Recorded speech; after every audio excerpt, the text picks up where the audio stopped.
It's senior day out in the 806s. Jacob Rodriguez, Behren Morton, and others will play their final game out at Jones AT&T. And in today's video, we'll preview the matchup for Texas Tech as they welcome in Scott Frost and the UCF Knights. What can Texas Tech fans expect from this Knights offense that it's got some players that you need to account for, as well as one of the premier sack artists in the Big 12. Plus, I'll give my score prediction and discuss the odds. Let's get to it.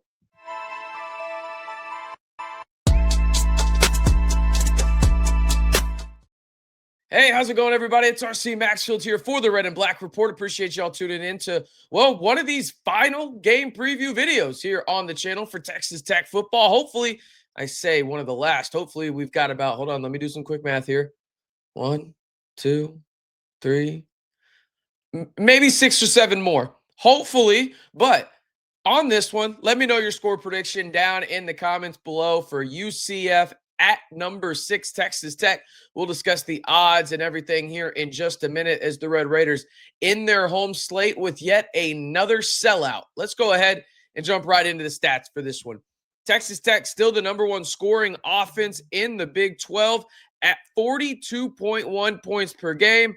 You've got UCF down there in 11th with 27.2 points per game. Now the Red Raiders also have the number 1 scoring defense in the Big 12 and one of the top 5 scoring defenses in all of college football, led by Jacob Rodriguez, David Bailey, and others at 12.6 points per game. And UCF, they have a pretty good defense, okay? That's something to monitor here. They're allowing teams on average to score 20 points per game so far this year. When it comes to total yards per game, the Red Raiders are still number 1 in the Big 12 offensively at 479.9 yards per game, and we'll round up to 480 there.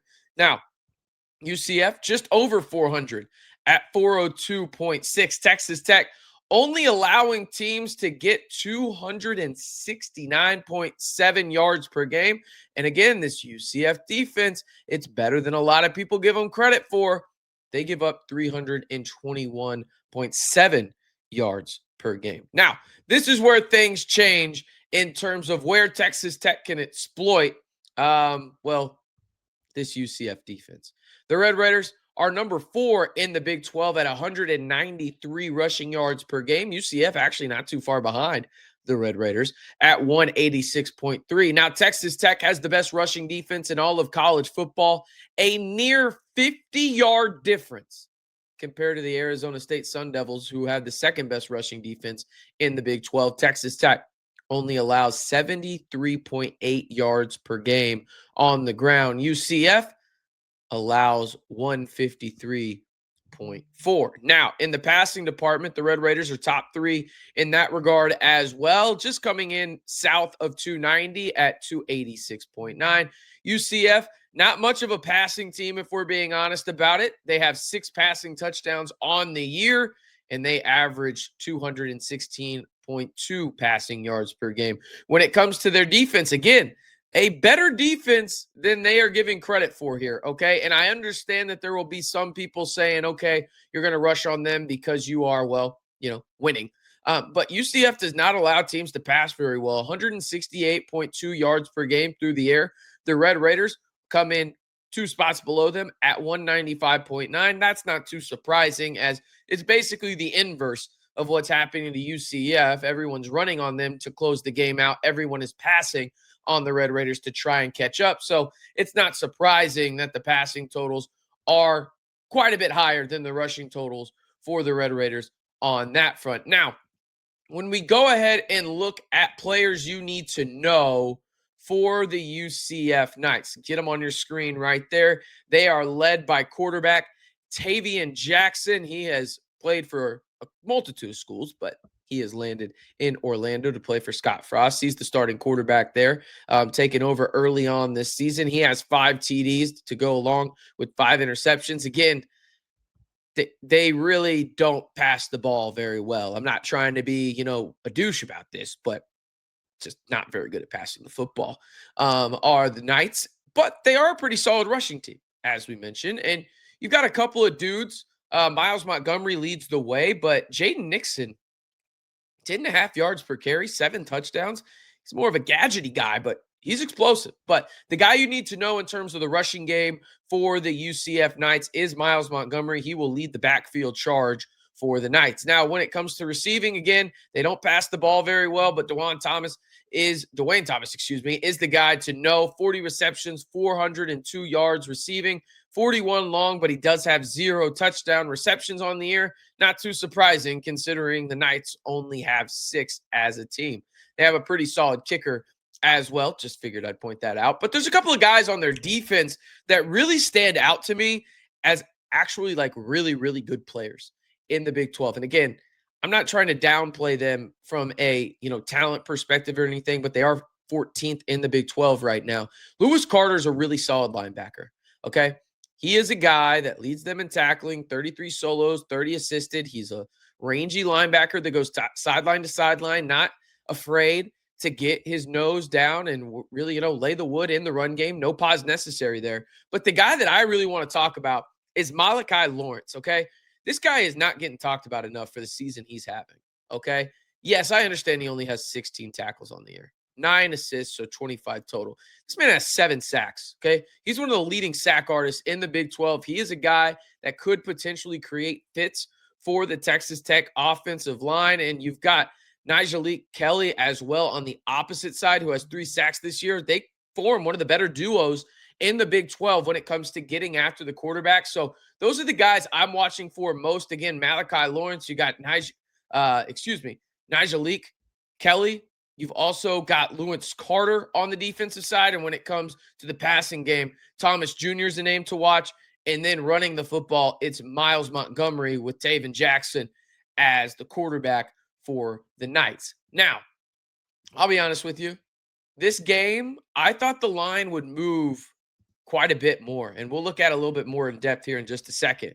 I thought this line would move quite a bit more, but it just hasn't. In fact, it's gone the opposite way, which is a little bit surprising. And for those that don't know, it sounds like Behren Morton is going to play in this football game. Probably should have waited or not waited 7:20 into the video to mention that. But here we are, right?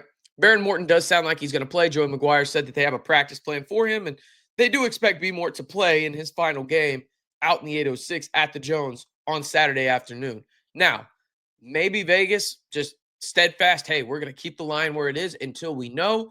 But you see it on your screen right now. The Red Raiders are 23.5-point favorites. The money line is set at minus 3,500, 3,500 for those that know how to read properly, not me. And then the total over-under is set at 47.5.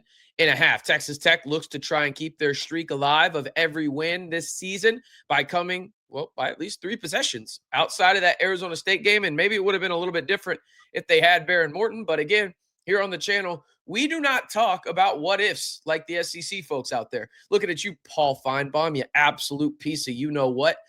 Anyway, I digress, okay?